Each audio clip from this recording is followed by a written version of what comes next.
오늘 말씀은 인류 최후의 전쟁이라고 명명하는 아마겟돈 전쟁과 그 이후의 일들에 대해서 좀 살펴보겠습니다.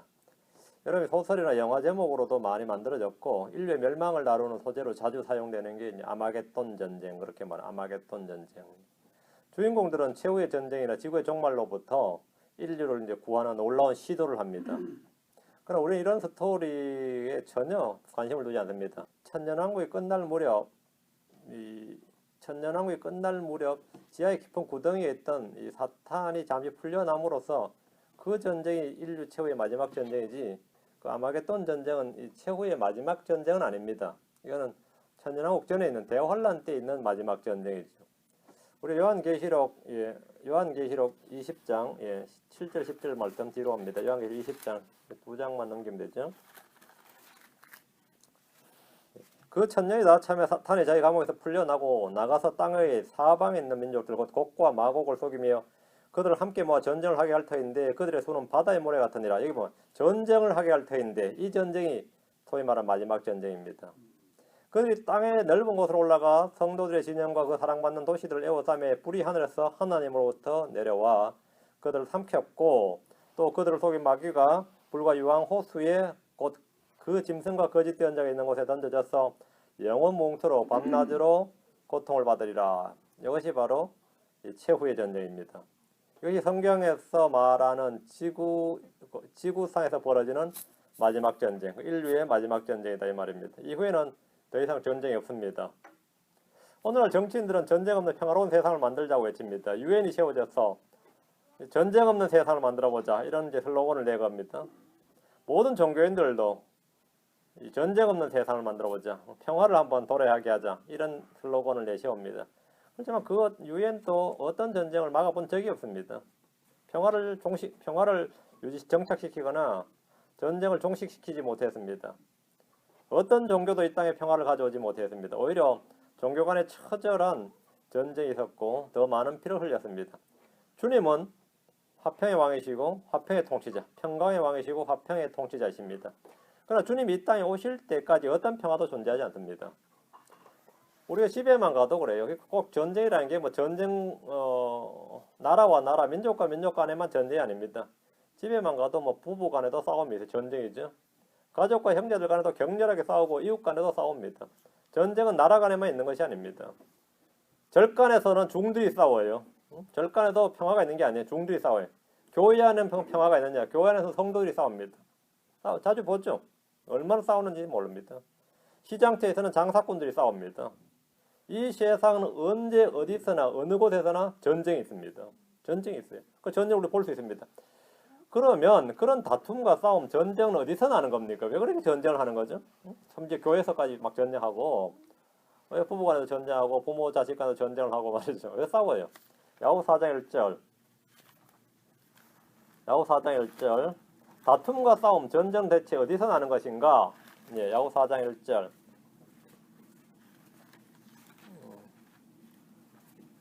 너희 가운데서 전쟁과 싸움이 어디로부터 나느냐? 너희 지체 속에서 싸우는 너희 정욕들로부터 나지 아니하느냐?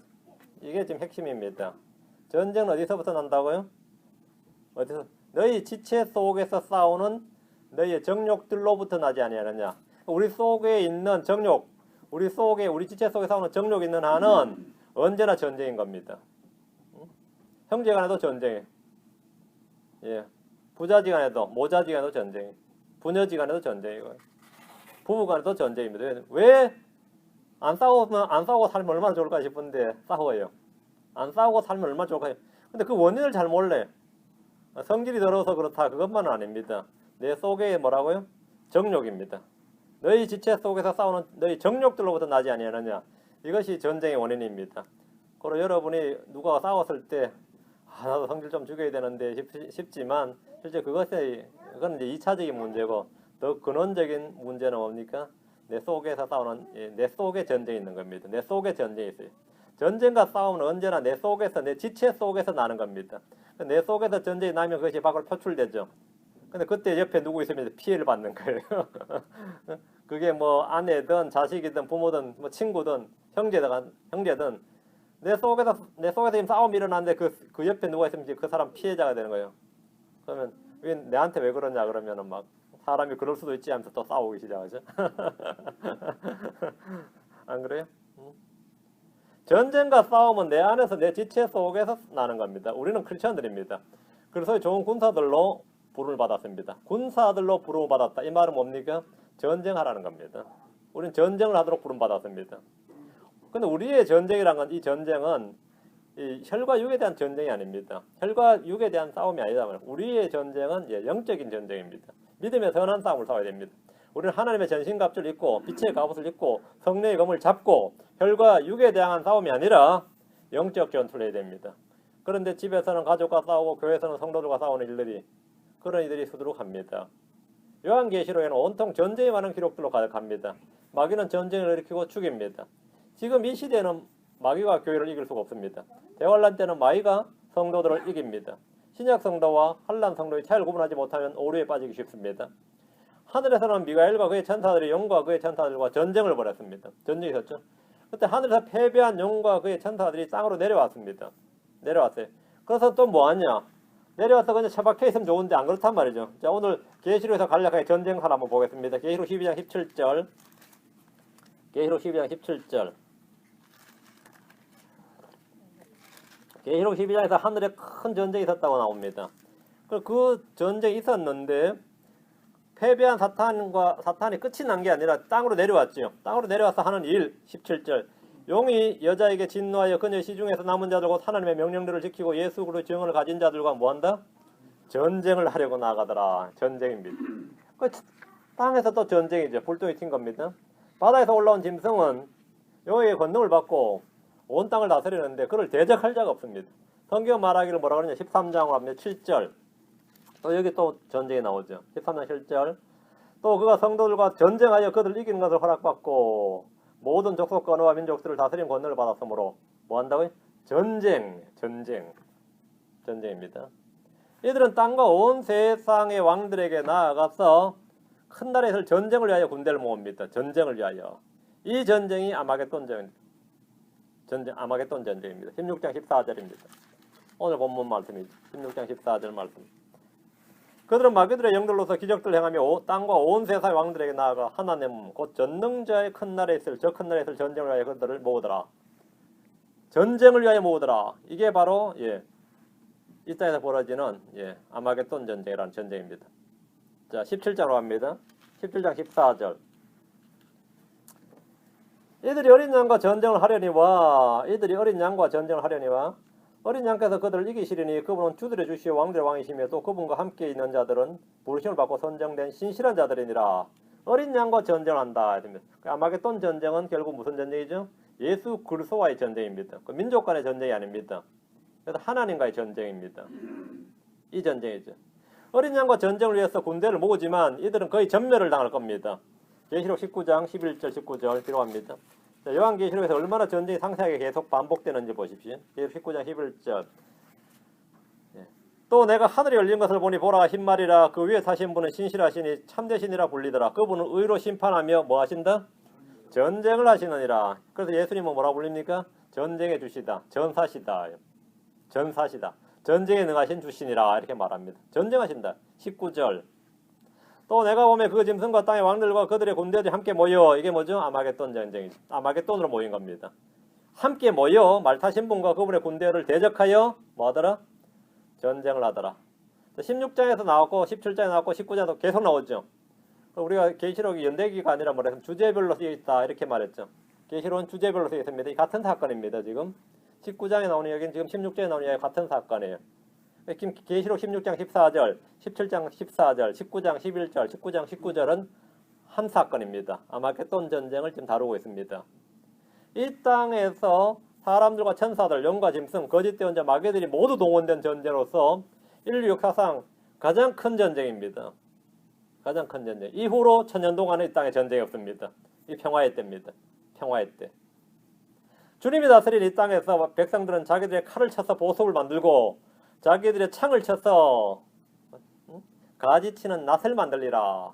민족이 민족을 치려고 칼을 들지 아니하고 그들이 다시는 전쟁을 배우지 아니하리라. 군대가 없다는 겁니다. 육사도 없고요. 타관학교도 없고 군사학교도 없고 전쟁을 배우지 아니하리라. 이 말씀대로 민족 간의 전쟁이 없고 의와 화평이 넘칩니다. 그러나 그것이 영원하지는 않습니다. 천년왕이 끝날 때쯤 한 번 더 인류 전체를 뒤흔드는 큰 전쟁이 있습니다. 자, 다시 계시록 20장 8절 밑으로 갑니다. 계시록에서 지금 12장부터 쫙 훑어내려오고 있습니다. 전쟁사입니다. 예. 나가서 땅의 사방에 있는 민족들을 곧 곡과 마곡을 속이며 그들을 함께 모아 뭐하게 한다? 전쟁을 하게 할 터인데 전쟁을 하게 한다. 여기 또 전쟁이 있어요. 천년왕국에서 처음이자 마지막으로 터진 전쟁입니다. 전쟁을 하게 할 터인데 그들의 수는 바다의 모래 같으리라. 사람이 천년 동안 살면서 얼마나 살기가 좋았던지 인구는 기하급수적으로 늘어나서 예, 대환란 때 그렇게 많이 죽었음에도 불구하고 천년왕국 때는 다시 엄청난 인구가 지상에 살고 있는 겁니다. 근데 그들이 지금 또 바다의 모래같이 모여들었어요. 어디에? 어린양의 도성을 땄어요. 지금 그 내용이 나오죠. 이것이 성경에 나오는 마지막 전쟁이고 역사적으로는 소위 말하는 최후의 전쟁입니다. 최후의 전쟁입니다. 우리는 지금 간략하게 요한계시록에 나오는 전쟁사를 살펴보았습니다. 오늘 본문에서 자 16장으로 갑니다. 오늘 본문은 여섯 번째 천사가 금병을 쏟아붓는 장면인데 자 본문 봅니다. 16장 12절 말씀. 계시록 16장 12절. 여섯째 천사가 자기 병을 큰 강 유프라테스 위에 쏟아부음에 그것에 물이 말라서 동쪽 왕들의 길이 예비되었더라. 큰 강 유프라테스는 성경에서 가장 유래가 깊은 강입니다. 에덴의 둘레를 흐르던 4개의 강 중에 하나가 뭡니까? 유프라테스 강입니다. 현재도 중동 지역에서 가장 길고 중요한 강, 이 유프라테스 강입니다. 팔레타인과 동쪽을 가로질러서 장벽의 역할을 합니다. 1800마일의 길이에 10피트에서 30피트의 깊이, 그리고 900피트에서 3600피트의 넓이, 그 유프라테스 강의 넓이가 그렇습니다. 이 강은 바빌론을 비롯한 많은 민족의 젖줄 역할을 합니다. 유프라테스 강은 그 문명의 발상지라 그러죠. 이런 강물이 말라버리면 어떻게 되죠? 주변 도시들은 다 멸망해버립니다. 강을 따라서 도시가 만들어지고 민족이 형성되었는데 강이 말라버렸다. 끝난 거죠. 유프라테스 강은 식수와 농업용수와 일상에 필요한 모든 물을 제공해주는 그런 강입니다. 이 강이 마르면 불이 나도 꺼야 될 물이 없게 됩니다. 불이 나도 끌 수가 없어요. 끌 물이 없게 됩니다. 수도를 틀어도 마실 물이 나오지 않습니다. 이 강이 말라버리면. 하수구에 오염물은 쌓여가고 질병이 번지게 됩니다. 강물이 마른다는 것은 치명적인 문제를 일으킵니다. 여섯째 천사가 자기 병을 이 강 위에 쏟아 부었을 때 강물이 말라버렸다는 겁니다. 자, 이 부분은 이전에 여섯째 천사 나팔을 불었을 때하고는 비교를 좀 해야 됩니다. 계시록 9장으로 갑니다. 14절 16절. 여섯째 천사가 나팔을 분 장면하고 조금 비교를 합시다. 예. 여섯째 천사 계시록 9장 14절에 16절. 예. 14절부터 여섯째 천사가 나오죠. 여섯째 천사가 이제 불었어요. 나팔을 불었는데 나팔을 가진 여섯째 천사에게 말하기를 큰 강 유프라테스에 묶어둔 네 천사를 풀어주라 하더라. 이에 네 천사가 풀려났는데 그들은 어느 해 어느 날 어느 시에 사람들의 3분의 1을 죽이려고 예비된 자들이더라. 그 기병들의 군대의 수를 이역이며 내가 그들의 수를 들었노라. 자, 수를 들어 2역 기병대가 나옵니다. 무대와 배경이 지금 같습니다. 큰 강 유프라테스죠. 그러나 강이 마르거나 재앙이 있었던 건 아닙니다. 그런 재앙은 아니었어요. 여섯째 천사는 유프라테스에 묶어둔 네 천사들을 그냥 풀어줬는데 이들은 3분의 1을 죽이기로 예비된 자들입니다. 또한 기병대들의 군대가 2역이었는데 이들은 이 땅의 사람들이 아니라 초자연적인 존재들이었습니다. 그렇죠? 말도 2역이 탄 말이 기병대인데 지상에서 볼 수 있는 군마들이 아니고 그들의 입에는 불과 연기와 유황이 나왔어요. 사람들의 3분의 1이 죽었습니다. 이 말의 모습이 어땠어요? 사자의 머리같이 생긴 그런 말이었고 꼬리들은 뱀과 같았고 머리들을 가지고 있었습니다. 이 재앙들로 사람들이 3분의 1이나 죽게 되지만 죽지 않는 자들은 여전히 우상을 숭배합니다. 자, 금병을 가진 여섯 번째 천사는 자기 병을 유프라테스 위에 강 위에 쏟아부었습니다. 그러자 강물이 말라버렸고 동쪽의 왕들의 길이 예비되었습니다. 예루살렘으로 진격할 수 있는 군대들의 길이 열린 겁니다. 유프라테스 강을 건너서 아마겟돈으로 집결하는 겁니다. 이 중동 지역과 동쪽 지역을 나누는 경계가 바로 이 유프라테스 강입니다. 그들은 자신들이 큰 포도즙 틀 속으로 들어가고 있다는 사실을 모릅니다. 주님은 그들을 한 곳으로 모아서 짓밟아 버리시는 거죠. 여섯째 천사가 부은 금명으로 말미암아 짐승과 그의 군대와 땅의 왕들이 함께 모이는 연합군이 아마겟돈으로 모여들 수 있도록 유프라테스 강이 말랐던 겁니다. 이들은 하늘이 자신들의 가는 길을 돕고 있다고 생각할 겁니다. 야, 강물이 말랐다 이거죠. 강물이 말랐다. 그렇죠? 그 길은 사망의 길이고 멸망으로 인도하는 문입니다. 홍해를 마른 땅처럼 건넌 출애굽의 사건이나 요단강을 마른 땅처럼 건넜던 가나안 입성 때처럼 이들은 큰 강 유프라테스를 마른 땅처럼 건넜지만 이것은 구원의 길이 아니라 멸망의 길이었습니다.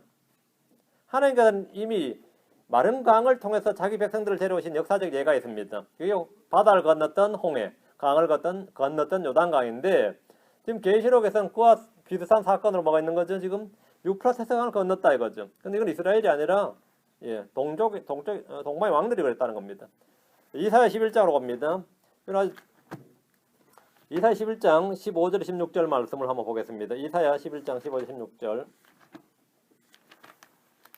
이사야 11장 15절 16절. 이사야 11장 15절 16절.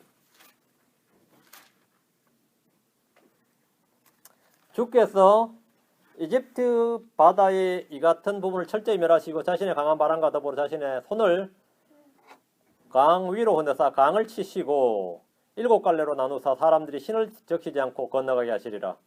사람들이 신을 적히지 않고 건너가게 하시리라. 아시리아를 떠난 그분의 백성 중에 남은 자들 곧 남아있는 자들을 위하여 큰 길이 생기리니 그것은 곧 이스라엘이 이집트 땅에서 나오던 날에 그에게 있었던 것과 같으리라. 자, 이스라엘은 유프라테스 강이 말하면 어떻게 되는 거죠? 이 강을 건너서 귀환을 하는 겁니다. 동쪽의 왕들은 이스라엘을 치기 위해서 오는 것이고 아마겟돈은 모이는 것이고 이스라엘 땅 밖에 있던 이스라엘 민족들은 이 길을 통해서 먹은 거죠. 자기 땅으로 본토로 귀환을 하는 겁니다. 이스라엘은 출애굽 때 요단강을 건널 때와 동일한 경험을 대환란 때 합니다. 대환란 때 하는 건. 이번엔 유프라테스 강인데 강을 건너온 민족이란 뜻이 바로 히브리인입니다. 강을 건너온 민족, 그게 히브리인이란 뜻입니다. 아브라함이 유프라테스 강을 건너서 가나안 땅으로 왔는데 이제는 흩어진 자들이 이 강을 건너서 어디로 온다? 가나안 땅으로 모입니다. 자, 13절 말씀, 다시 13절 말씀입니다. 계시록 16장 13절 말씀입니다. 또 내가 봄에 개구리 같은 부정한 영 셋이 용의 입과 짐승의 입과 거짓 대언자 입에서 나오더라. 성령은 비둘기 같은 모습이고 순결하고 거룩한 영입니다. 부정한 영은 개구리 같고 더러운 영입니다. 용과 짐승과 거짓 대언자입니다. 용과 짐승과 거짓 대언자입니다. 이 셋은 사탄의 삼위일체를 정확히 보여주고 있습니다. 용은 하나님 아버지를 흉내내며 자신의 권능과 자리를 짐승에게 모두 내어줍니다. 짐승은 아들이신 예수 그리스도를 흉내내는데 적그리스도로서 자신이 그리스도임을 선포합니다. 거짓 대언자는 성령을 흉내내면서 기적을 행하면서 사람들에게 짐승을 경배하고 그의 형상을 세우게 합니다. 하나님의 영, 그리스도의 영, 성령은 모두 거룩한 영이고 하나님의 삼위일체입니다. 그러나 용의 입, 짐승의 입, 거짓 대언자 입에서 나오는 영은 사탄의 삼위일체입니다. 사탄의 삼위일체입니다. 우리가 구약에서 보면 바알과 발락과 발람이 나옵니다. 바알이 나오죠. 바알. 발락은 바알을 숭배합니다. 발람은 거짓 대언자인데 발락을 위해서 대언을 합니다. 그렇죠? 이들의 입에서 나온 부정한 영은 온 세상의 왕들의 군대를 지휘하고 그들을 아마겟돈으로 인도하는 겁니다. 이 전쟁은 마귀에게 있어서 자신의 운명을 결정짓는 아주 결정적인 전쟁입니다. 하나님은 세상 사람들을 속이는 마귀들의 영을 사용하십니다. 때로는 직접 악한 영을 보내시거나 거짓말하는 영을 보내시기도 합니다. 자, 사사기 9장 23절입니다. 사사기 9장 23절. 이제 성경의 기록을 읽고 이해하는 것은 별로 어렵지 않습니다. 별로 어렵지 않아요. 문제는 그 말씀을 기록된 대로 믿는 자의 문제입니다. 믿지 않기 때문에 말씀이 어려워지는 겁니다. 믿지 못하거나 믿지 않을 때 하나님의 말씀은 상당히 어려워져요. 사사기 9장 23절 세겜 사람들의 아비멜렉이 나오죠. 사사기 9장 23절입니다.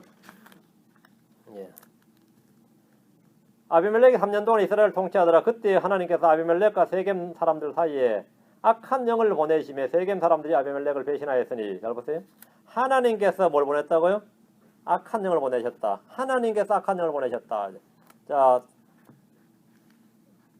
사무엘상 16장 14절. 사무엘상 16장 14절. 사울 왕입니다. 하나님께서는 아비멜렉을 심판하시기 위해서 악한 영을 보내셨습니다. 사람들 사이에 악한 영을 보내셨고, 사울 왕을 심판하시기 위해서 주님이 하신 일도 마찬가지입니다. 악한 영을 보내셨다. 사무엘상 16장 14절. 그러나 주의 영께서 사울을 떠나고 주로부터 온 악한 영이, 여기 주로부터 온 악한 영, 여기 언더라인, 주로부터 온 악한 영이 그를 괴롭게 함으로 했습니다. 한때 사울은 성령을 받았던 사람입니다. 그러나 성령께서 사울을 떠나시고 주로부터 온 악한 영이 그를 괴롭게 했습니다. 그렇죠? 자, 16장 14절 읽으셨죠? 자, 뒤로 갑니다. 18장으로 갑니다. 18장 10절. 18장 10절. 그 다음날 하나님으로부터 온 악한 영이, 여기도 밑줄, 그 다음날 하나님으로부터 온 악한 영이 사울에게 임하매 그의 집에 한가운데서 대언을 하더라. 다시 다른 때와 같이 손으로 하프를 켜더라. 하나님으로부터 온 악한 영이 임했는데 사울이 뭘 했다고요? 대언을 했어요. 자, 사울은 성령을 받았을 때도 대언을 했는데 악한 영을 받고도 대언을 했습니다. 오늘날 교회에서 예언의 은사를 받았다, 예언의 영을 받았다는 사람들은 자신들이 성령을 받았는지 악한 영을 받았는지 점검을 좀 해봐야 됩니다. 사람들은 모두 다 자신이 성령을 받았다고 증거합니다. 그리고 그렇게 간증합니다. 점쟁이들도 마찬가지입니다. 점쟁이도 영을 제대로 받아야 점괘가 제대로 나와요. 그래야 그 사람 용한 점쟁이 되지, 아니면 뭐 용한 점쟁이 못 돼요. 제대로 상대방이 묻지도 않았는데 무슨 문제로 왔는지 알아 맞춰버려야 돼. 그 정도 돼야지 용한 점쟁이에요. 악한 영을 받아도 제대로 많이 충만해야 돼. 악한 영으로 충만해야 성공해요. 말씀도 마찬가지. 성령을 충만해야 돼요. 성경 대충 알아서는 안 되고 충만해야 되는데 성공은 잘 못해요. 그런 사람들이 성공은 잘 못해. 제 경험에 보면 그래요. 예. 그런데 오늘날 많은 교회에서 악한 영을 받고서도 대언을 할 수 있다. 이 악한 영을 받고도 대언을 할 수 있다. 이 사실을 가만히 침묵을 하죠. 악한 영을 받아도 기적을 일으킬 수 있고 표적을 행할 수가 있고 방언을 할 수가 있고 신유를 일으킬 수 있다는 사실에 대해서 침묵을 합니다. 성경의 증언을 잘 안 믿는 겁니다. 자, 열왕기상으로 갑니다. 열왕기상 22장 22절 23절입니다. 하나님은 아합에게 거짓말하는 영을 보내셨습니다. 열왕기상 22장 22절 23절. 예. 열왕기상 22장입니다.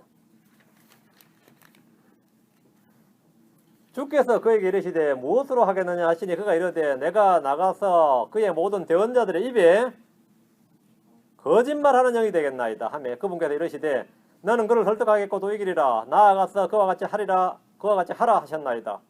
그러므로 이제 보소서 주께서 거짓말하는 영을 왕의 이 모든 대언자들 입에 넣으셨고 또 주께서 왕에 관하여 화를 말씀하셨나이다. 주님께서 뭘 보내신 거죠? 거짓말하는 영을 보내셨어요. 마귀가 보낸 게 아닙니다. 주님께서 보내셨어요.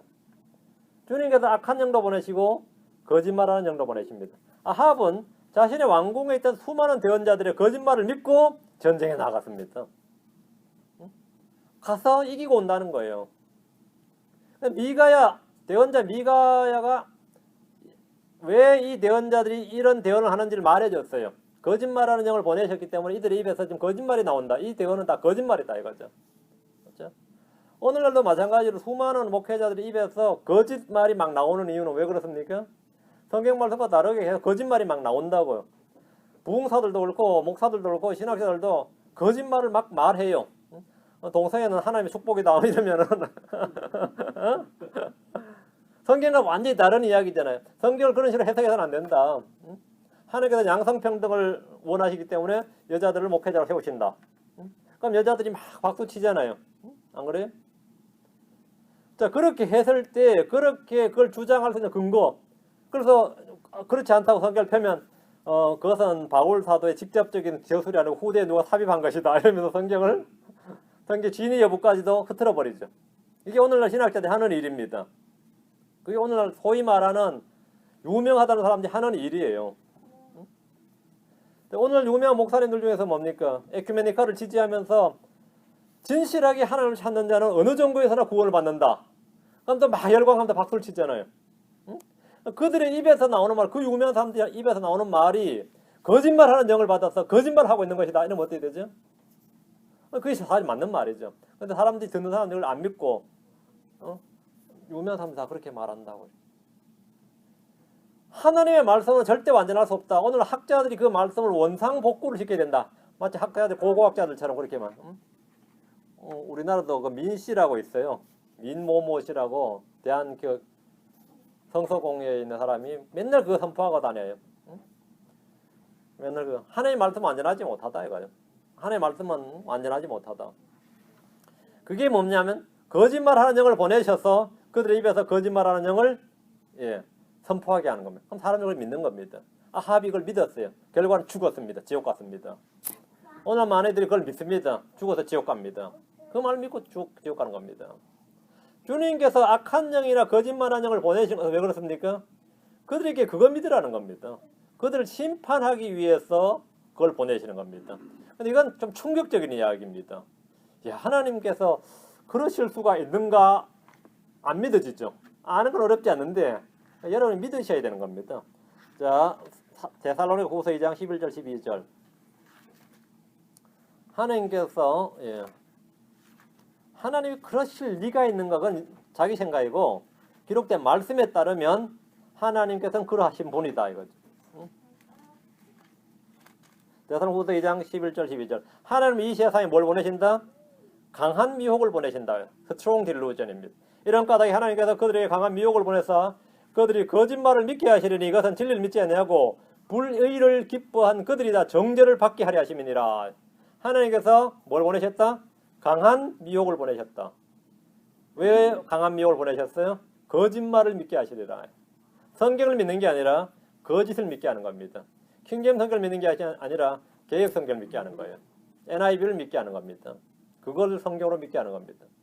이 시대에 많은 이들이 진리를 믿지 않고 거짓말을 믿는 이유 중에 하나가 이것입니다. 하나님은 모든 사람이 구원을 받고 진리를 아는 데 이르기를 원하시지만 진리를 믿지 않고 불의를 기뻐하는 많은 사람들이 정죄를 받게 하기 위해서 강한 미혹을 보내시고 거짓말을 믿도록 허락하십니다. 대환란 때 부정한 영 셋은 거짓말하는 영이며 악한 영이며 주님께서 보내신 강한 미혹입니다.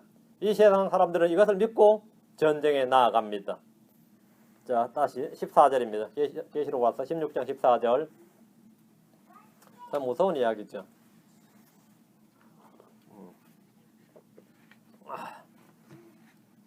이 커피를 마셔도 지옥 간다는 거 가르치는 교회가 있어요. 이 커피를 마셔도 지옥 간다. 그거 몰몬교가 그래요.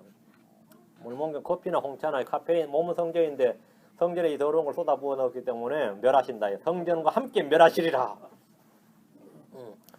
별의별 종교가 다 있다는 거죠. 그걸 또 믿는 사람은 믿어요. 그건 믿는 사람은 믿어요.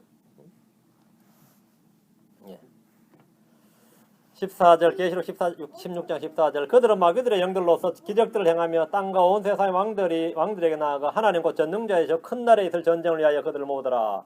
부정한 영 셋이 하는 일이 뭡니까? 이겁니다. 전쟁을 위하여 그들을 모으더라. 하나님께서는 뭐 땡큐죠. 왜? 잘 모았다. 이거 한꺼번에 칠 수 있잖아요.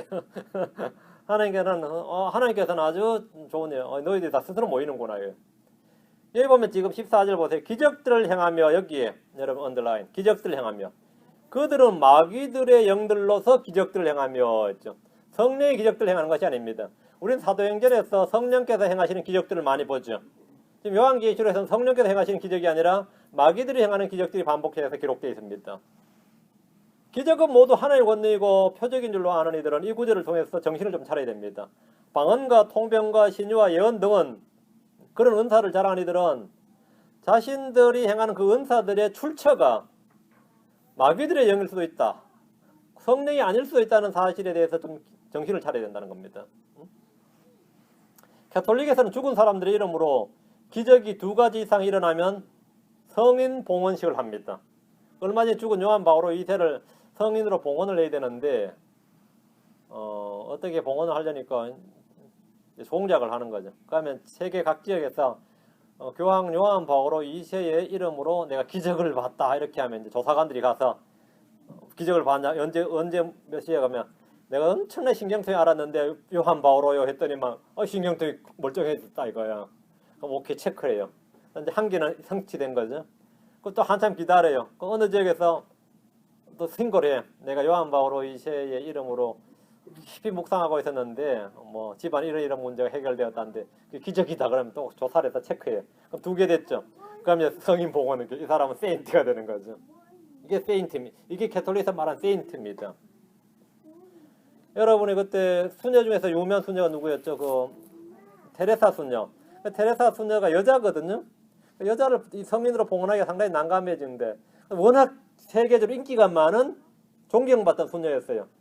그러니까 누군가가 이 테레사 수녀 이름으로 기적이 좀 일어났다고 신고를 해줘야 돼. 결국 2사람이 신고해줘가지고 테레사 봉헌 성인으로 봉헌되었습니다. 성인으로 봉헌됐다가 성인이 되면 무슨 특권이 있어요? 죽은 사람 성인으로 봉헌되면 뭐가 되는 거죠? 그 성인의 이름을 성도들이 줄 수 있어요. 그리고 그 성인은 수호성자처럼 돼가지고 중보자가 되는 겁니다. 그래서 그 성인의 이름으로 이제 하나님께 기도를 할 수 있는 거예요.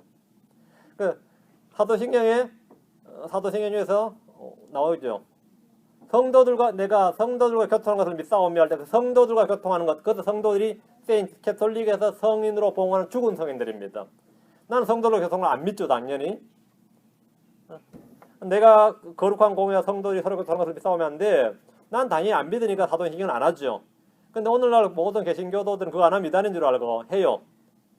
나는 거룩한 공회와 성도가 서로 교통하는 것과 이걸 믿는데 거룩한 공회는 홀리 캐톨릭 철치거든요. 나는 거룩한 캐톨릭 교회를 믿사오며 이 말입니다. 그리고 이 성도가 서로 교통하는 것 같은 캐톨릭 교회가 봉헌한 성도를 말한 겁니다. 근데 캐톨릭 교회가 봉헌한 성도를 믿는다. 그래서 이 캐톨릭 교도들은 캐톨릭에서는 모든 개신교들은 자기 성도야 사실은. 자기 교회를 믿는다잖아요. 자기들이 봉헌한 성도를 믿는다잖아요. 내가 장로교인이니 뭐 무슨 교인이 해봐야 자기 입으로 나는 거룩한 장로교를 믿사오며 그렇게 고백 안 하고 나는 거룩한 캐톨릭 교회를 믿사오며 이렇게 고백을 하니까 그리고 캐톨릭에서 봉헌한 성인들을 죽은 자와 교통한다고 믿는다. 영매직이 뭐예요 그게. 근데 그거를 몰라요. 모르는 건지 뭐 모른 척 하는 건지 그 이야기를 해주면 그게 그 뜻이 아니고 교회하는 성도가 서로 악수하고 교제하는 걸로 말아요. 교회에서 안녕하십니까 좀 이렇게 교제하는 걸로 성도들 펠로십이나 커뮤니케이션 정도로 이해를 하는 거예요. 그래서 사도신경이 좋은 거라고 이야기하는 분들 있죠. 참 뭐 무식에는 약도 없어요. 그건 진짜 약도 없어. 근데 그런 교회를 계속 다녀. 그러고 이 교회 한번 와서 예배드리면 하는 말이 왜 사도신경 안 하냐 그래요. 안 믿어서 안 한다 그러대요. 사도신경 안 믿으세요 목사님 뭐 이래 나오는데 왜 주기도문 안 하시냐고 그래. 왜 주기도문 안 하냐 그냥 주님께서 주기도문을 하라고 안 하셨으니까 안 한다고 말이죠. 그렇죠? 그러니까 이게 성경대로 하는 것이 너무나 어색한 거죠. 성경대로 하는. 그래서 이제 말씀은 좋은데 너무 비성경적인 것 같아요. 이게 말이 되나? 말씀이 좋은데 비성경적인데. 하여튼 지금 그렇습니다. 근데 지금 본문을 보시면 마귀들의 영들로서 기적들 행하며 그게 14절이란 말이죠. 기적은 하나님의 권능이다. 하나님의 표적이다. 성령 역사다. 내가 지금 기적을 행했다. 이거. 내가 방을 했다. 그런데 그게 아니다 그러니까 야 당신 지금 신성모독 성령모독죄를 범했어. 용서받을 수 없는 죄를 지어서 저 엄청 큰 말 많이 들었어. 내가 용서받을 수 없는 성령모독죄를 얼마나 많이 지었는지 딱 그렇게 말을 해요. 성령모독죄 지었다고. 당신 지금 이제 끝났다고. 당신 끝났다고. 오는 시에 대해서 용서받을 수 없는 죄를 지었다고.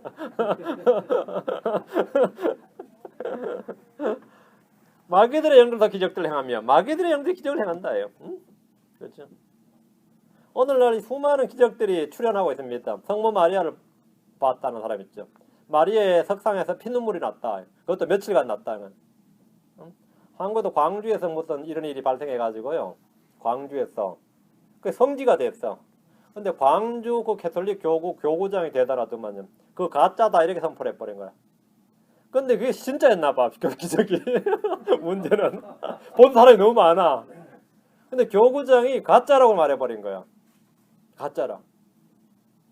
근데 이 사람 여자예요. 이 기적을 보는. 그래서 로마 캐톨릭 교구 로마까지 갔어. 교황한테 내가 직접 갔어. 이걸 인정받겠다고. 내가 인증샷을 받아오리라.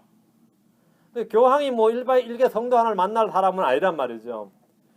그런데 어쨌든 거기서도 뭘 먹었는데 뭐 입에서 피가 나고 뭐 어떻게 돼가지고 이게 막 보고가 갔어요. 그 교황이 와서 한번 이렇게 보니까 피가 맞나 보다 해가지고 이걸 인증을 해줘. 인증은 정확히 공식적으로 인증 안 해줬는데 알았다 고개만 끄덕이고 왔는데 이게 해석이 난감해진 거예요. 교황이 인증했다 안 했다 했다 안 했다 하다 그리고 이제 광주로 돌아왔어. 근데 캐톨릭 이 위기의 질서가 법입니다. 교구장이 아니라 그러면 위에서도 그 권위를 세워줘야 되기 때문에 어쩔 수가 없었어요. 교구장의 명의로 그 지역을 폐쇄를 시켰어요.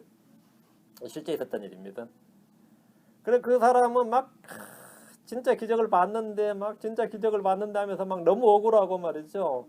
막 그래가지고 막 하나님께서 막 이 억울함을 푸시리라 막 이런 식이 되고.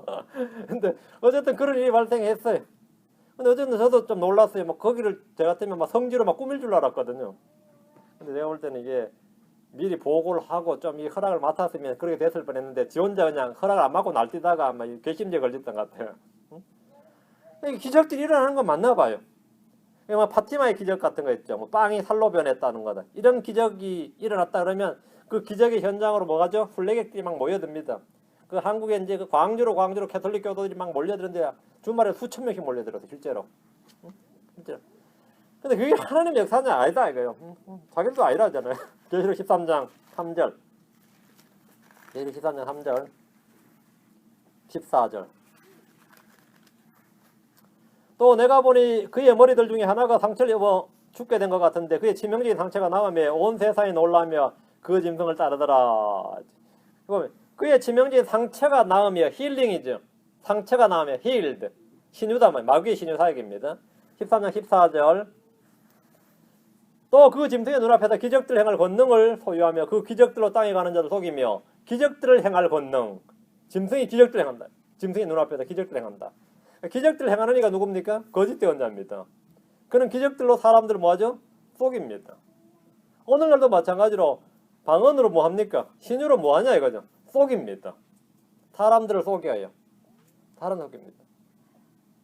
그들은 마귀들의 영들로서 기적들을 행하는 그들은 하나님의 영이나 그리스도의 영이나 성령이 아니란 겁니다. 마귀들의 영들로서 마귀들의 영이었습니다. 이 세상에는 하나님의 영이 있고 마귀의 영이 있습니다. 하나님의 그리스도가 있고 그분이 예수 그리스도입니다. 마귀의 그리스도가 있습니다. 그게 적그리스도입니다. 거룩한 영이 있고 부정한 영이 있습니다. 거룩한 영이 성령이고 부정한 영이 바로 악령입니다. 악한 영입니다. 하나님의 대언자가 있고 마귀의 대언자가 있습니다. 하나님의 대언자가 거룩한 대언자고 마귀의 대언자가 거짓 대언자입니다. 하나님의 교회가 있고 그리스도의 교회죠. 사탄의 교회가 있습니다. 창녀 교회죠. 하나님의 자녀들이 있고 맞죠? 크리스천들이죠. 마귀의 자녀들이 있습니다. 가라지들이죠. 하나님의 사역자들이 있고 맞죠? 하나님의 사역자들이 있습니다. 마귀의 사역자들이 있습니다. 지금도 있습니다. 하나님의 말씀인 이 성경이 있고 부패하고 변개된 성경이 있습니다. 있죠. 이것들은 때로 너무나 비슷해서 사람들이 혼동할 정도입니다. 그럼 우리는 이를 어떻게 분별할 수 있습니까? 이 교회가 참교회인지 아닌지 어떻게 분별해요? 저 목사가 참목사인지 아닌지 어떻게 분별하느냐고. 열매로서 나무를 알 수 있습니다. 열매로서 나무를 알 수 있습니다. 주님께서 너희가 그들의 열매로 그들을 알리니 사람들이 가시 나무에서 포도를 또는 엉겅퀴에서 무화과를 거두겠느냐 했습니다. 열매로 아는 겁니다. 열매로. 그러므로 너희가 그들의 열매로 그들을 알리라. 열매로 그들을 알리라. 이것은 가장 쉽고 확실한 분별 방법입니다. 가장 쉽고 확실한 분별 방법입니다. 제가 오늘 교도소에서 교정사역 교도소 그분이 교도소장은 아니고 교도소 상당히 간부였어요. 근데 그분이 간증하는 걸 들었는데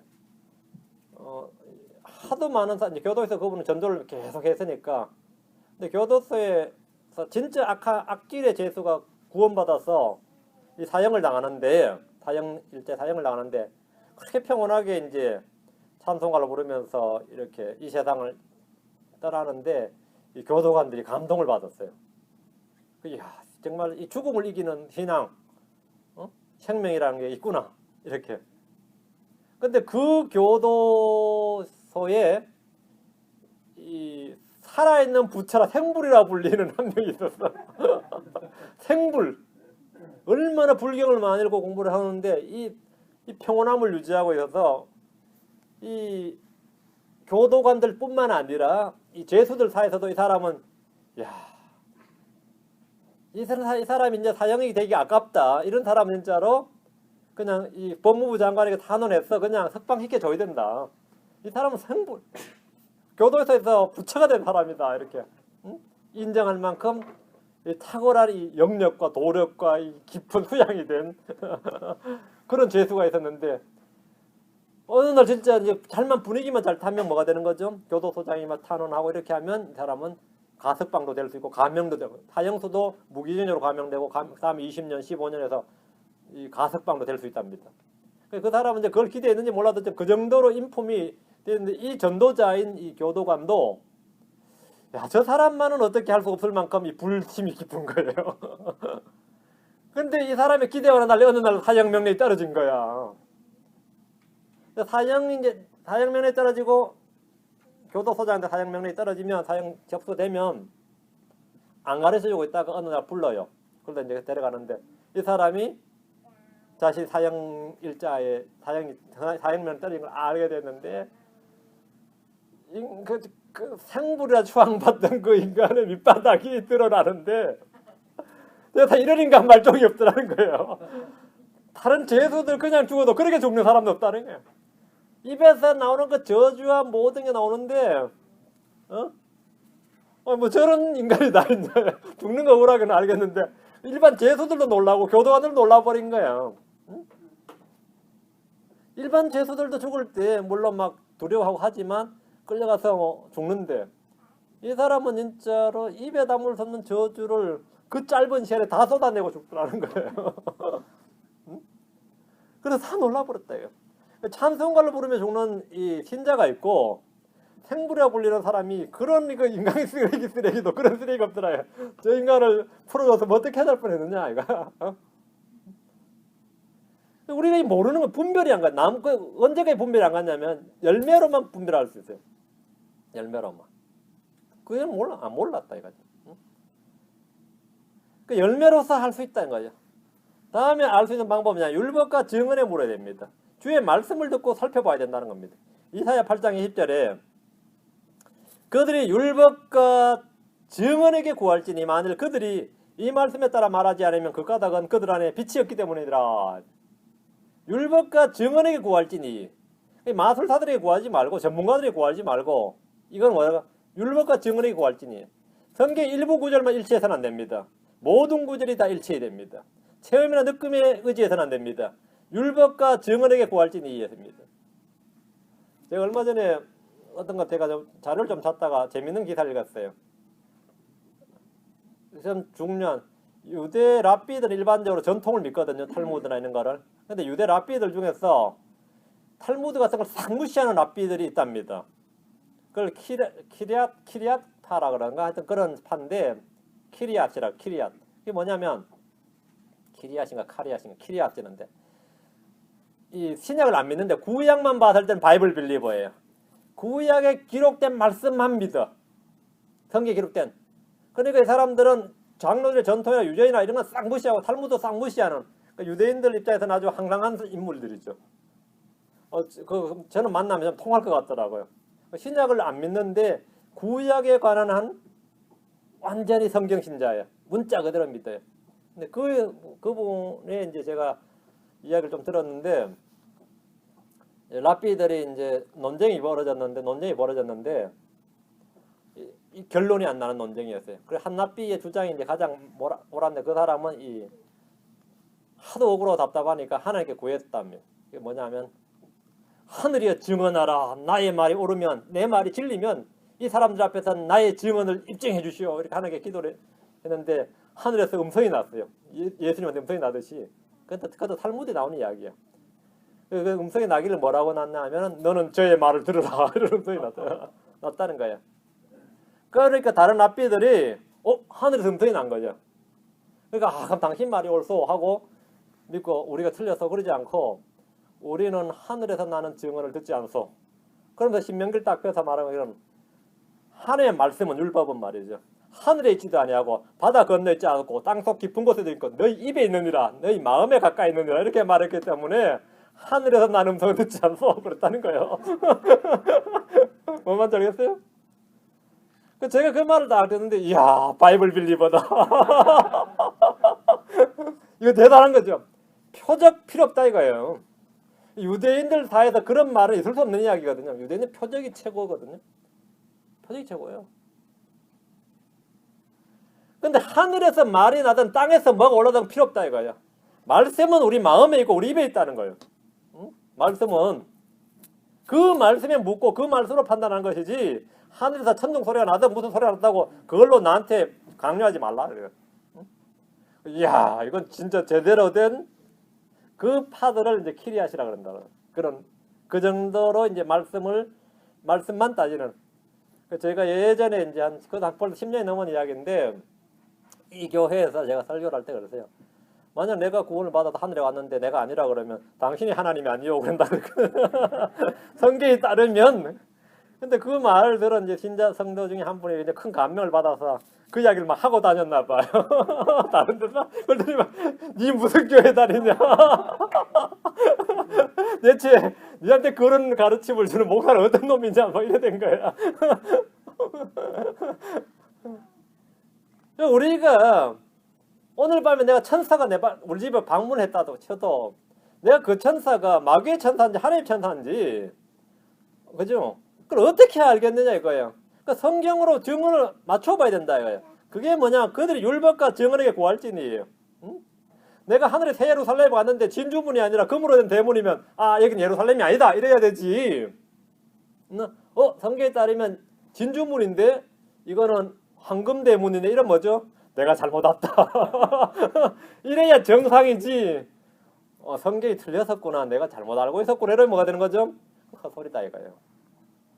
그래서 제가 뭐 천국에서 뭐 사흘간 뭐 아니면 요즘 책에 서재 뭐 이런 책 있죠. 뭐 천국에서 몇 분간 뭐 텍사스였던 분이 뭐 죽었는데 뭐 천국 갔다 온 이야기 뭐 또 뭐 지옥 갔다 온 이야기였는데 또 저는 그거 쭉 읽어보고 나서는 틀렸네. 이거 가짜네. 가짜네. 이거 성경하고 틀리니까 틀렸네. 이 사람 갔다 온 거는 거짓말이고 이 사람 체험은 가짜다 이거야. 꼭 안 해본 체험 안 해본 사람이 체험해본 사람을 이긴다 그러죠. 우리는 그렇게 이야기하는 게 아니라 성경에 따르면 이렇지 않다는 거죠. 성경에 따르면. 그래가지고 딱 갔는데 어디에 갔다고 뭐 이렇게 쭉 쓴 걸 제가 읽었거든요. 그래서 저는 다는 못 읽었는데 앞만 쫙 읽어봤는데 읽으면서 아 이거 가짜다. 가짜다. 왜 가짜라 그래요? 성경과 안 맞다 이거죠. 성경과 안 맞다. 성경과 안 맞다. 예. 성경 일부 구절만 일치해서는 안 되고 예. 그래서 저도 뭐 저한테 뭐 CD나 DVD 막 주신 분도 있어요. 뭐 천국 간증 이런 거 보면 들어보면 기가 차지도 않는 너 거기 은혜 받는 사람들 대체 뭔지. 그게 은혜 받고 말이죠. 어떤 목사님들 그런 분들도 강단에 세워가지고 또 초청해서 말이죠. 돈 줘가면서 또 강의시키고 말이죠. 에이, 자 14절 다시 갑시다. 예, 율법과 증언에게 구할지니 이 말씀은 모든 판단의 가치 기준이고 시금석입니다. 14절 다시 하나님 곧 전능자의 저 큰 날에 이들은 기적들을 행하며 땅과 온 세상의 왕들에게 나아갑니다.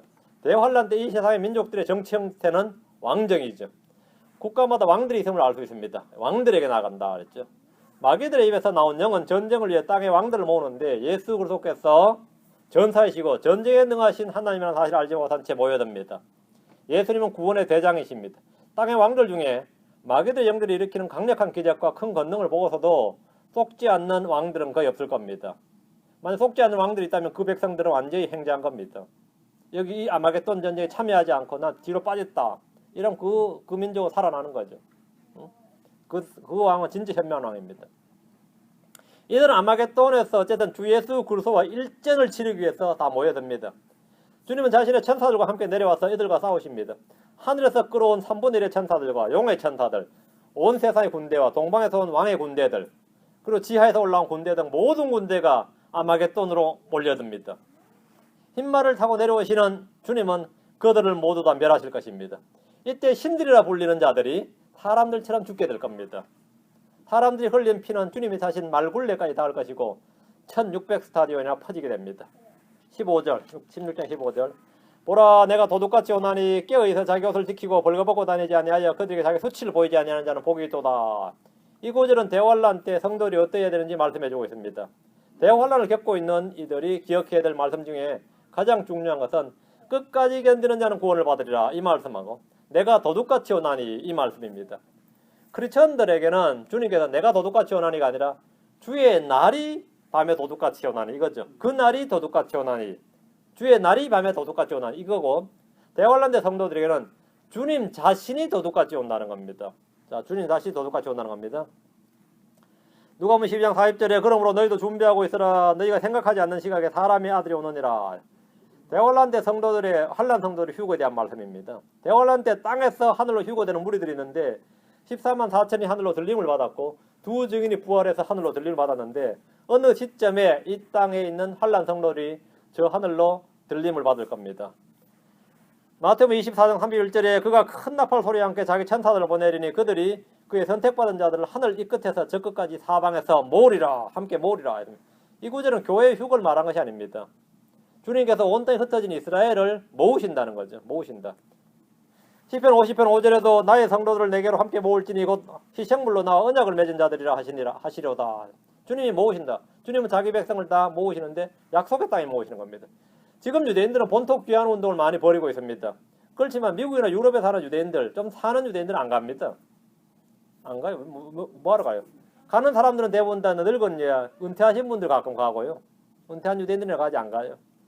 근데 이들이 어느 정도 모였다 해도 소용없습니다. 어느 정도 인구가 되어도 대환란 때 다 도망을 가고 숨고 하면서 흩어집니다.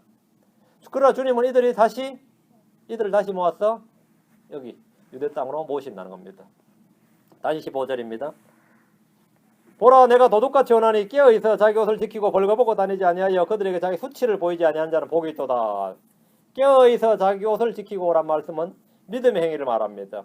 우리의 몸은 육체의 장막이고 옷입니다. 자신의 몸을 지키라는 겁니다. 자, 잘 보세요. 자기 옷을 지키고 옷이 뭐죠?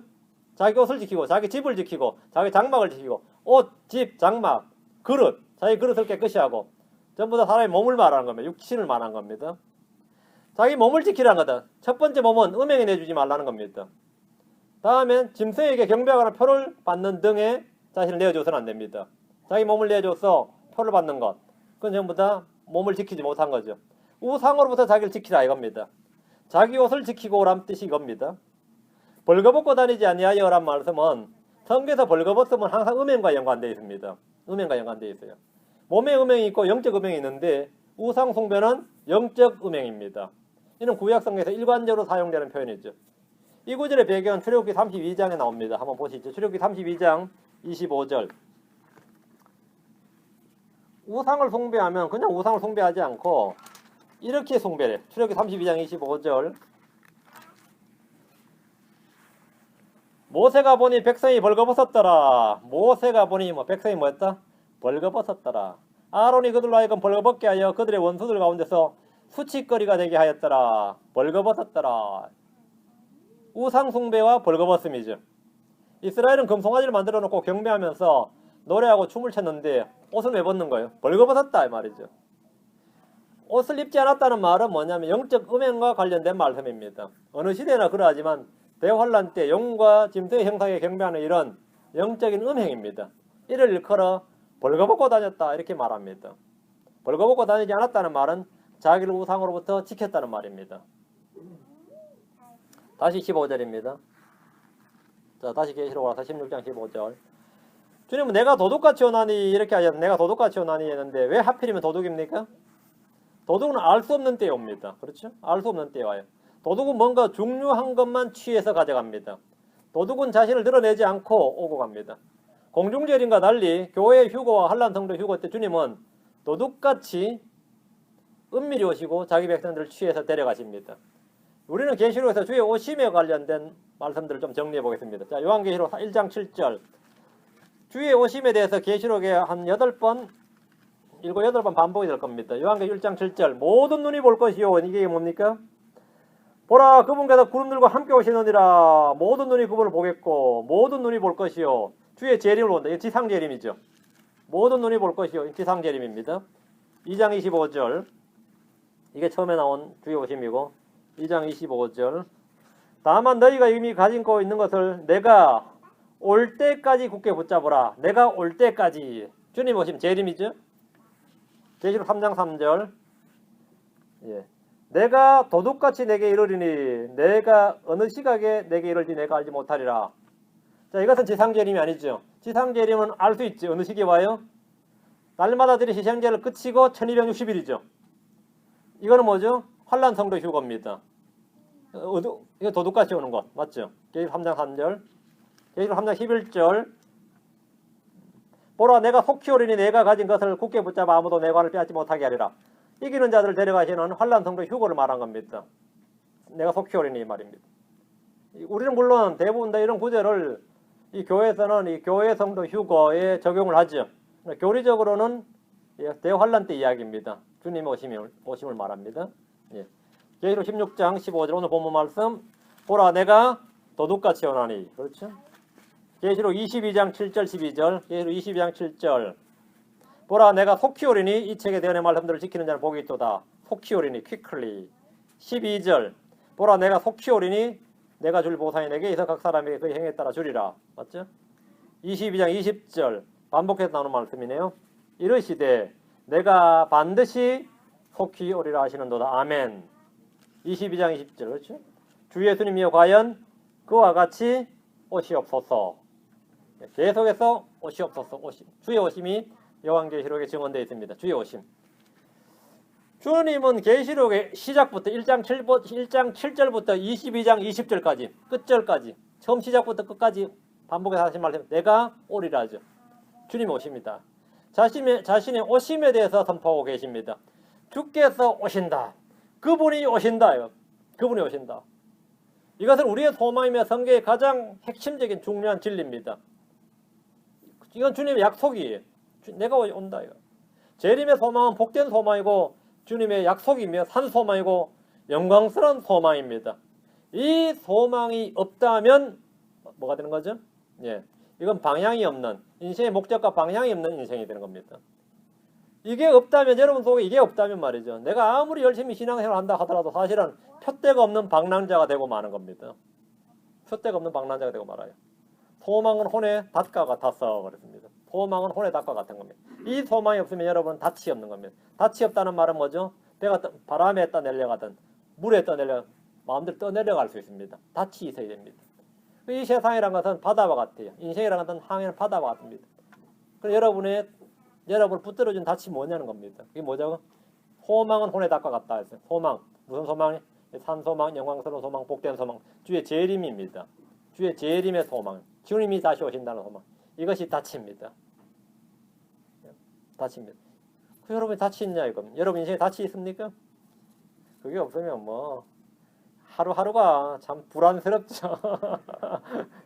하루하루가 불안하지. 하루하루가. 바람이 불어도 불안하고 파도가 쳐도 불안하고 그냥 뭐 조금 뭐 해도 불안하고. 예. 왜 불안합니다. 닻이 없어서 그렇습니다. 요한계시록 16장 16절로 다시 갑니다.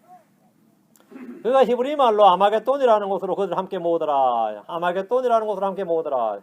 마귀는 아마겟돈이라는 곳으로 그들 함께 모았습니다. 큰 날의 전쟁을 위해서 그들 함께 모았는데 그 수가 얼마나 되는지는 알 수 없습니다. 2억은 훨씬 넘습니다. 흔히 2억이 모였다 이 말인데 2억이 모였다는 말은 구장에서 기병대를 말하는데 그들은 땅의 왕들의 군대가 아닙니다. 땅의 왕들의 군대가 아닙니다.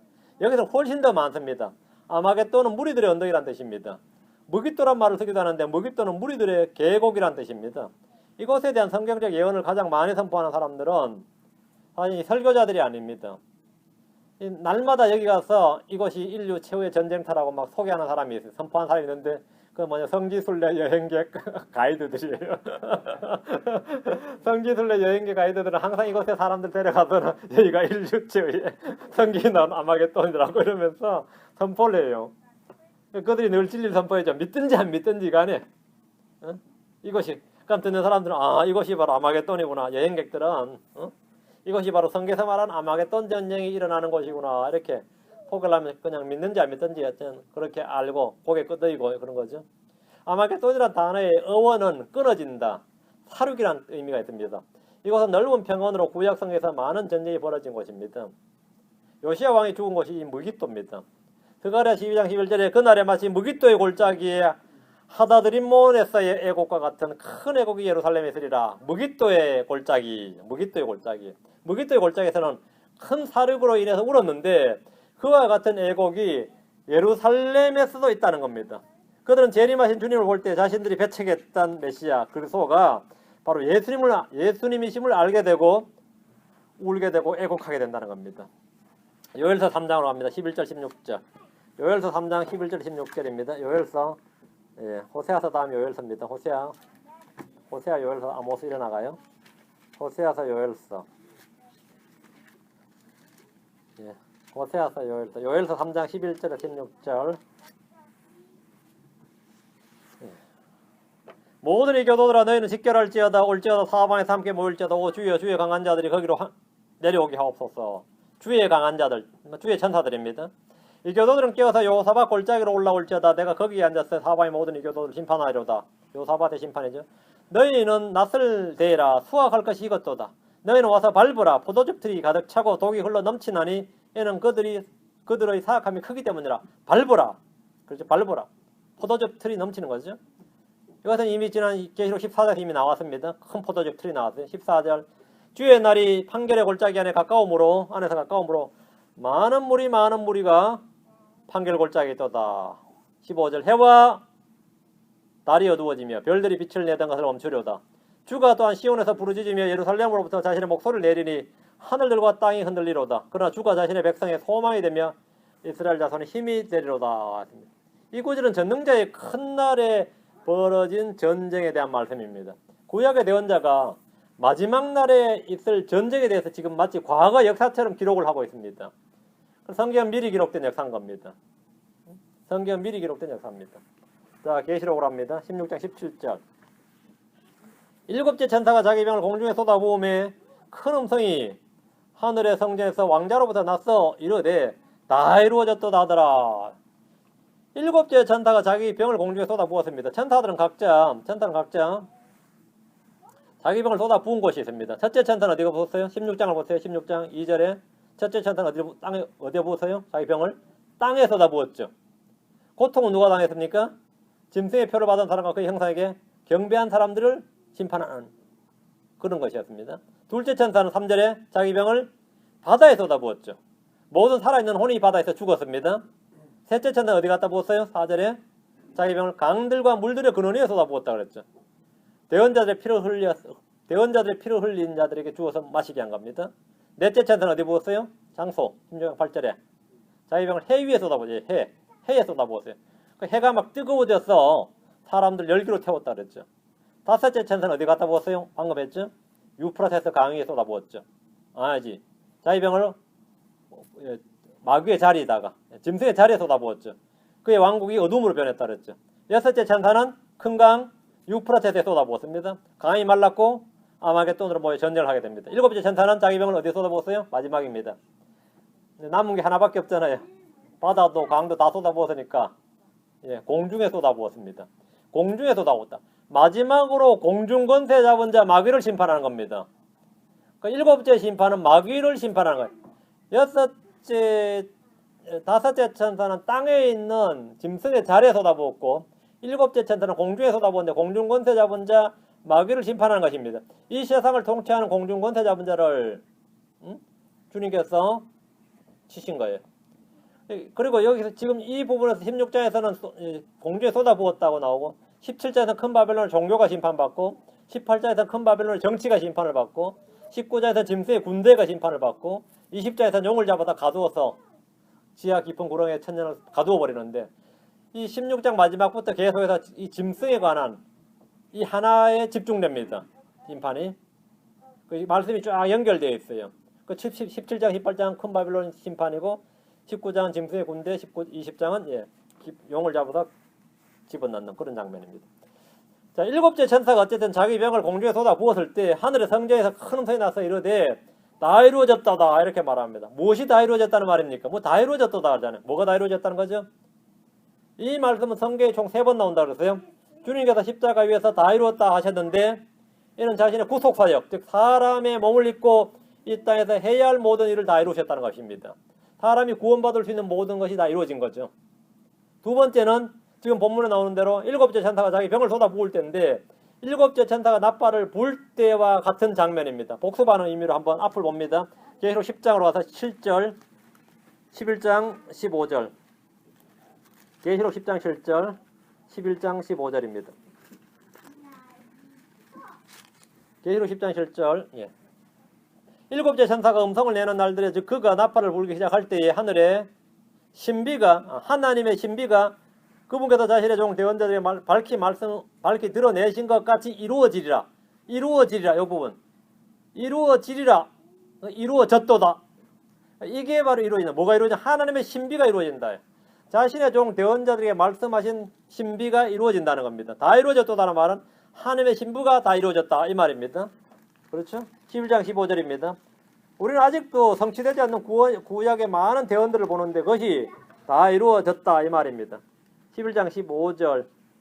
일곱째 천사가 나팔을 불며 하늘에서 큰 음성들이 있어 이르되 이 세상의 왕국들이 우리 주와 그분의 그리스도의 왕국들이 되었고 그분께서 영원 뭉토록 통치하시로다. 되었고 이 부분요. 왕국들이 되었고 뭔가 이루어진 거죠. 그 하늘의 왕국이 이루어졌다는 겁니다. 우리가 주기도문 할 때 아버지의 뜻이 하늘에서 있는 것 같이 땅에서도 이루어지다 이랬죠.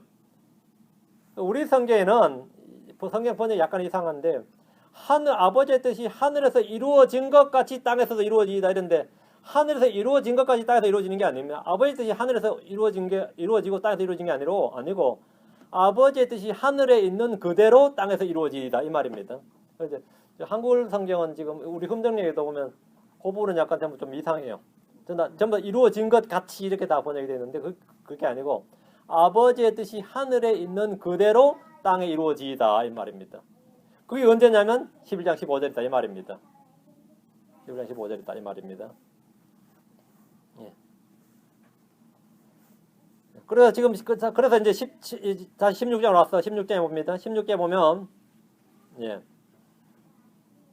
일곱째 천사가 나팔을 불었을 때 이루어진다고 했던 그 이루어지리라는 것이 16장 15절에서 이루어졌다 이거예요. 다 이루어졌도다 하고 선포가 되는 거죠. 선포가 된 겁니다. 그러니까 일곱째 천사의 나팔과 일곱째 천사의 금병은 정확히 같은 사건입니다. 같은 사건입니다. 다 이루어졌도다 합니다. 18절로 갑니다. 16장 18절.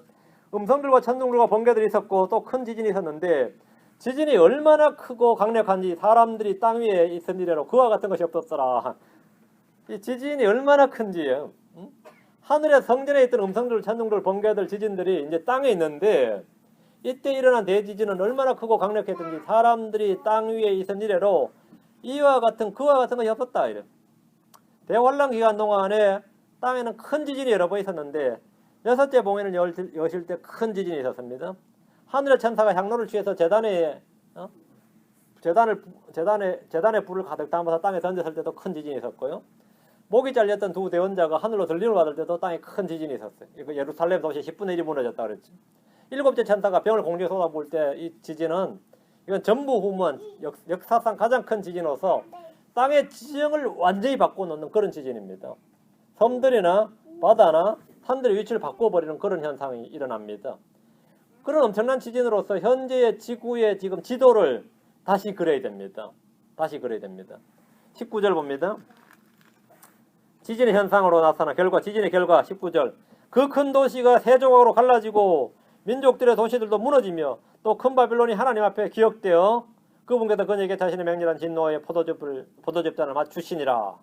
20절까지. 또 모든 섬이 사라지고 산들도 보이지 아니하더라. 이게 지진으로 말미암는 지형의 변화예요. 바빌론이 세 조각으로 갈라졌다 이거죠. 엄청난 이야기입니다. 바빌론의 이 네덜란드 바빌론, 큰 바빌론은 지금 뉴욕시티보다 훨씬 큰 도시입니다. 그런 도시가 세 조각으로 딱 갈라졌다 한번 생각해 보세요. 그 지진이 어떤 지진이 알겠죠? 뭐 고베 지진이니 그런 지진은 뭐 여기는 아무것도 아닌 거죠. 또 그것뿐만 아니고 도로 갈라지고 뭐 가스가 터지고 말이죠. 건물 무너진 정도가 아니다 말이죠. 진도 7이나 8이나 뭐 그 정도의 지진과 비교할 수 없는 지진이에요. 민족들의 도시들이 무너졌다잖아요. 민족들의 도시들이. 그 아파트는 다 무너진 겁니다. 도시 자체가 와해돼 버린 거죠. 그 뒤에 말을 더 하죠. 어떤 섬들이나 산들은 더 이상 보이지 않는다 이거죠. 하나에다 큰 바빌론을 기억하시면서 자신의 맹렬한 진노를 쏟아부으셨는데 계시록 14장 18절 갑니다. 앞으로 가서.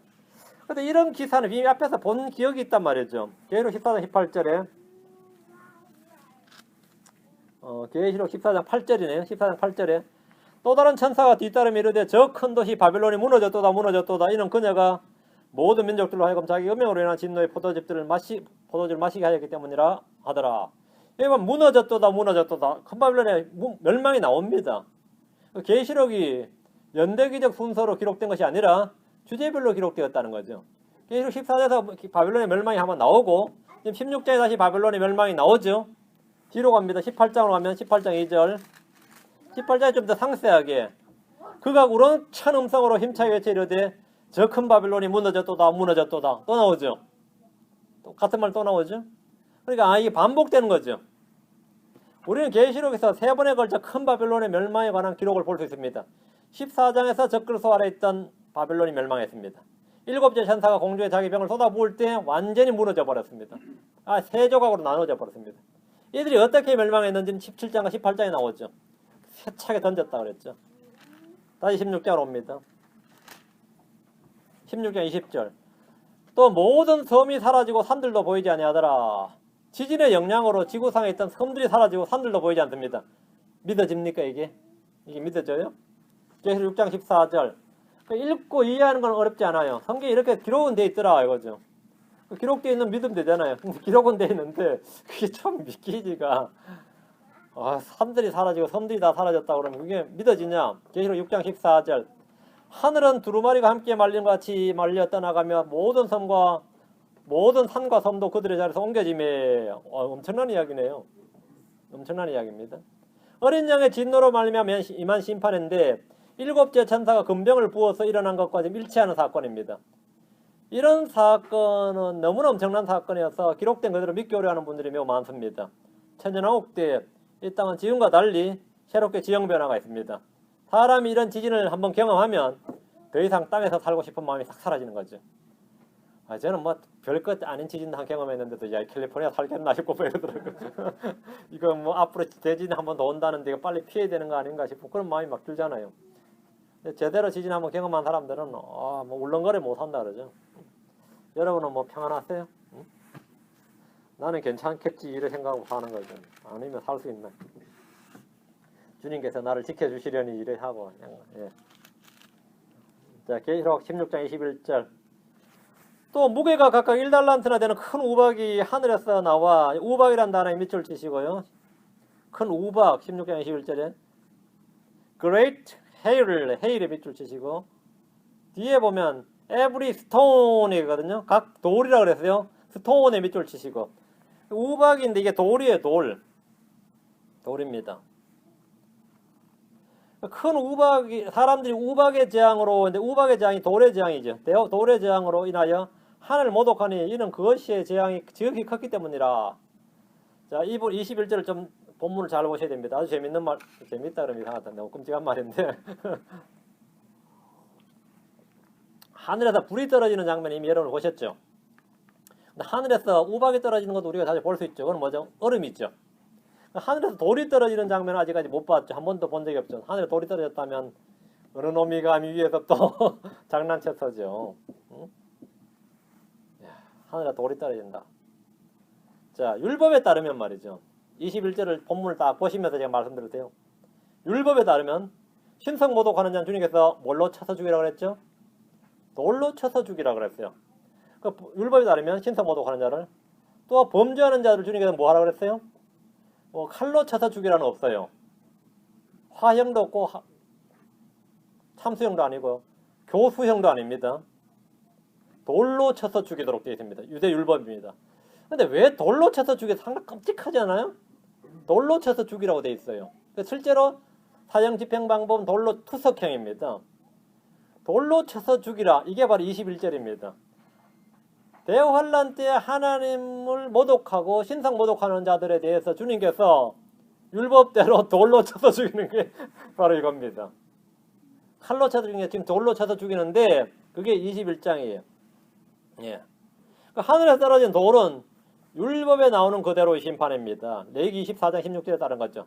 땅에 거하며 하나를 모독하는 자들은 그에 상하는 보응을 받는데 1달란트짜리 돌이라고 그랬죠. 그죠? 지금 여기 본문에 보니까 1달란트가 얼마냐면 히브리 단위로는 115파운드거든요. 115파운드짜리 돌이 떨어지면 어떻게 되는 거죠? 이건 돌이 아니지, 이거는. 이게 진짜 운석이 떨어지는 거예요. 오늘날 하늘에서 돌이 떨어졌다 그러면 운석이 떨어졌다는 말이죠. 근데 이런 것들이 하늘에서 막 떨어지면 다들 뭐 사람들 그렇게 말하대요. 학자들은 뭐라 그러죠? 뭐 핵무기의 재앙의 몇 배 뭐 이런 말하죠. 이렇게 떨어지는 거예요. 이런 돌이 하늘에 떨어지면 거기에 맞는 이들은 다 죽습니다. 이건 뭐 즉사하는 거죠. 이런 말씀은 만화가들도 쉽게 상상하기 어려운 거예요. 근데 성경에 나옵니다. 불이 하늘에서 떨어지고 돌이 하늘에서 떨어진다 이런 내용을 정확히 일어날 사건으로 아는 사람들, 그렇게 믿는 사람들, 그게 성경 신자들입니다. 아, 여기서 돌은 돌이 아니고 말이죠. 이러면은 그거는 사이비들이에요. 그래가지고 저렇게 성경을 문자적으로 믿으면 문제가 생긴다. 또 이런 사람들이 있거든요. 요수아 10장 11절. 요수아 10장 11절. 이 이야기가 믿지 못할 이야기로 생각하시면 안 됩니다. 이미 역사에 있었던 일입니다. 요수아 10장 11절 가나안 정복 전쟁 때 있었던 일이에요. 요수아 10장 11절. 그들이 이스라엘 앞에서 도망하여 베드론으로 내려갈 때 주께서 아세가에 이르기까지 하늘에서 큰 돌들을 그들 위에 내리시매, 여기 밑줄, 하늘에서 큰 돌들을 그들 위에 내리시매, 그들이 죽었는데 당연히 죽죠. 이스라엘 자손이 칼로 죽인 자보다 우박으로 죽은 자가 더 많았더라. 우박이 뭐였죠? 돌이었습니다. 돌로 죽었어요. 이런 황당무계한 일이 있습니까? 겨우 계곡으로 도망쳤는데 거기서 돌이 떨어졌어.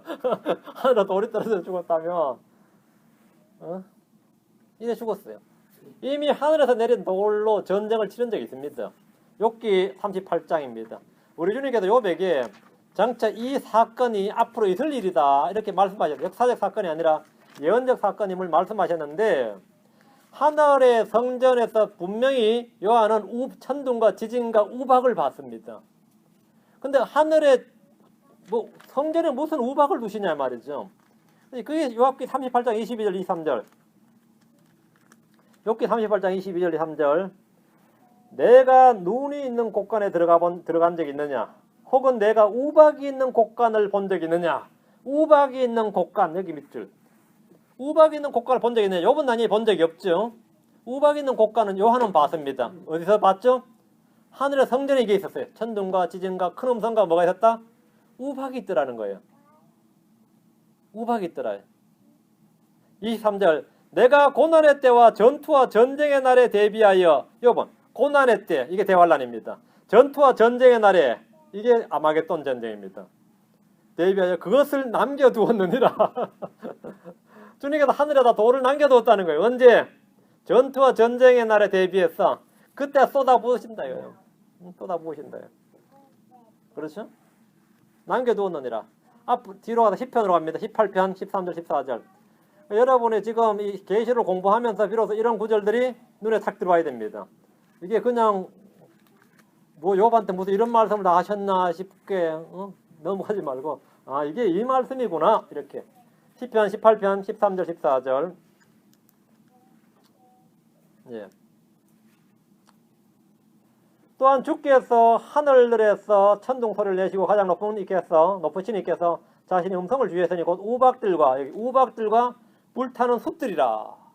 숯들이로다. 참으로 그분께서 자신의 화살들을 내보내사 그들을 흩으시고 번개들을 쏘사 그들을 쳐부셨도다. 하나님께서 하시는 일이죠. 우박들 불타는 숯불인데 그것을 화살을 쏘듯이 말이죠. 번개들을 쏜다. 그러니까 위에서 뭡니까? 투석기 막 내려온다고 한번 생각해 보세요.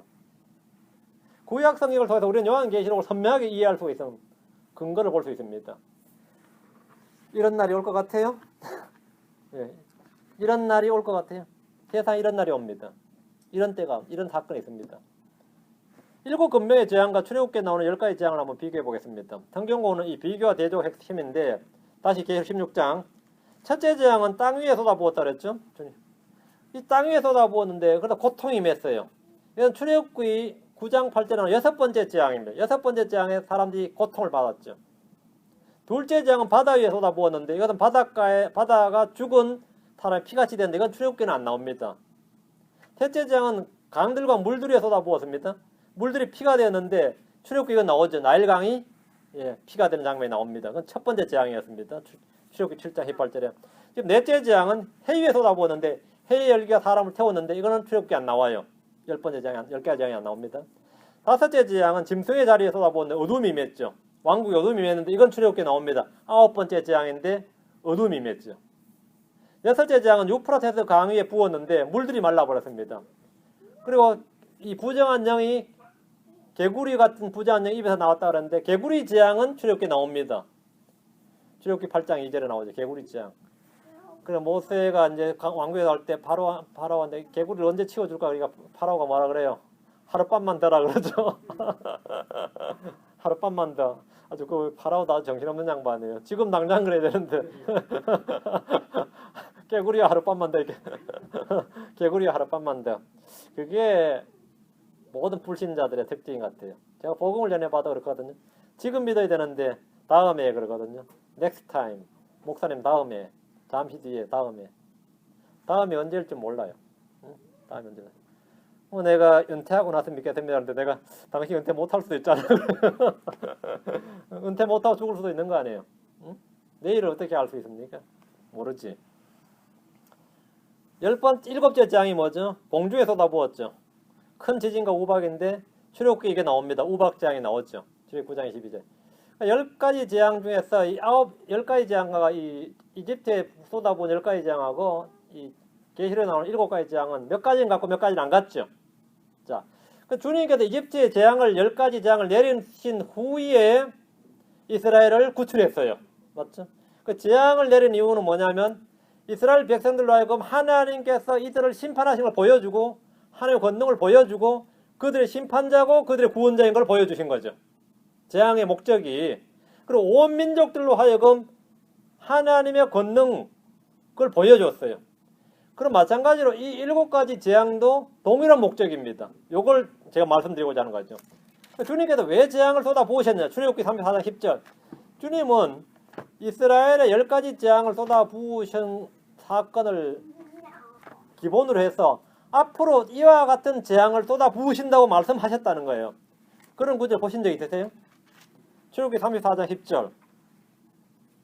출애굽기 34장 10절. 그분께서 이르시되 보라 내가 언약을 맺노라 내가 아직 온 땅에서나 혹은 어떤 민족 가운데서 행하지 아니한 놀라운 일들을 너희 온 백성 앞에서 행하리라. 내가 너와 함께 행할 일은 두려운 것이므로 너와 함께 있는 온 백성이 주의 일을 보리라. 주님께서 뭐라고 말씀하시나? 온 땅에서 혹은 어떤 민족 가운데서 행하지 않은 놀라운 일들을 보여주신다. 이집트에서 보여주셨던 것들과 같은 그 일들을 뭐라고요? 온 세상 모든 민족들에게 보여주신다는 거예요. 그게 바로 7재앙입니다. 그게 바로 계시록 16장 7재앙인데 7재앙은 이집트 사람들만 보는 게 아니라 지구촌에 있는 모든 민족 모든 사람이 다 본다는 거예요. 그 뒤에 10절 후반부 보세요. 내가 너와 함께 행할 일은 두려운 것이므로 너와 함께 있는 온 백성이 주의 일을 보리라 했거든요. 너와 함께 있는 백성. 이스라엘은 대환란 때 온 사방 흩어진단 말이죠. 이스라엘 민족들은 흩어져 있는 가운데서 그들과 함께 있는 백성들이 다 이 사건을 본다는 겁니다. 이집트에서 행한 놀라운 일 외에 행할 놀라운 일들이라고 그래요. 행할 놀라운 일. 이건 계시록을 이야기하는 겁니다. 온 땅에서나 어떤 민족 가운데서 행하지 아니한 놀라운 일들을 행할 것이다 이렇게 말씀하셨습니다. 그게 지금 출애굽기 34장 10절에 이 일이 바로 계시록에서 본 16장에 나온 7가지 재앙 사건입니다. 이스라엘은 이집트에서 본 것과 같은 주님이 행하시는 일들을 대환란 때 다시 보게 되는 겁니다. 표적을 통해 탄생한 민족이 다시 표적을 통해서 다시 새롭게 태어나는 겁니다. 그리고 온 세상으로부터 구출을 받는 겁니다. 이집트에서의 재앙은 대환란 때 이스라엘이 보게 될 재앙, 하나님께서 이스라엘로 하여금 보게 할 재앙의 그 그림자 맛배기에 불과합니다. 진짜 재앙은 계시록 16장에 나온 거였죠. 주님의 위대한 약속의 말씀입니다. 위대한 약속의 말씀입니다. 우리는 계시록을 공부하면서 바로 이 내용을 정확히 알고 있는 거죠. 엄청난 이야기입니다. 다음 시간에 계속합시다. 기도하겠습니다.